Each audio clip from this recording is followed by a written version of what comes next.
దక్షిణాఫ్రికా గడ్డపై భారత జట్టు టీ20 సిరీస్ గెలిచి అసాధారణ ఆట తీరు ప్రదర్శించింది. దీంతో అందరూ టీమిండియాపై ప్రశంసల వర్షం కురిపిస్తున్నారు. ముఖ్యంగా యువ జట్టు ఎక్కడ ఆదరకుండా ప్రత్యర్థులను బెదిరిస్తున్న తీరు అద్భుతం.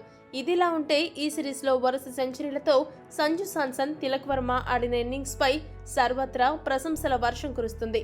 నువ్వా నేనా అన్నట్లుగా ప్రత్యర్థులను ఇద్దరూ కలిసి ఉతికేశారు. ఈ సిరీస్లో ఇద్దరు మంచి సమన్వయంతో బ్యాటింగ్ చేసి విలువైన భాగస్వామ్యాలు కూడా నిర్మించారు. జట్టు భారీ స్కోరు చేయడంలో కీలక పాత్ర పోషించారు.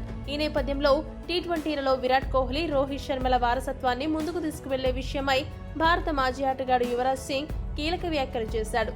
యువరాజ్ సింగ్ ఏమన్నాడంటే, రోహిత్, కోహ్లీ లేని యువ టీమిండియాను చూస్తుంటే చాలా ముచ్చటేస్తోంది. సీనియర్లు లేకపోయినా వారు దక్షిణాఫ్రికాపై ఆడిన తీరు అద్భుతం. ఏది ఏమైనా సంజు, తిలక్ ఇన్నింగ్స్ ని మాత్రం మెచ్చుకుని తీరాలి. దక్షిణాఫ్రికాలోని కఠినమైన బ్యాటింగ్ పరిస్థితుల్లో తిలక్ వర్మ, అభిషేక్ శర్మ, సంజు సామ్సన్ ఆడిన తీరు అద్భుతం.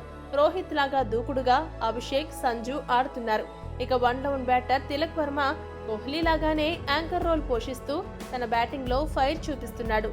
వీళ్ల బ్యాటింగ్ చూసి కోహ్లీ, రోహిత్ కూడా చాలా సంతోషపడుతూ ఉంటారు. ఒక్క మాటలో చెప్పాలంటే ప్రస్తుత భారత టీ20 జట్టు సురక్షితమైన చేతుల్లో ఉందనిపిస్తోంది. ఓపెనర్ గా సంజు, మూడో స్థానంలో తిలక్ వర్మ చాలా చక్కగా సెట్ అయ్యారు. తిలక్ వర్మ మూడో స్థానంలో బ్యాటింగ్ కు వస్తే కుడి ఎడమల కాంబినేషన్ కి కూడా బాగా ఉపయోగపడతాడని యువరాజ్ చెప్పుకొచ్చాడు.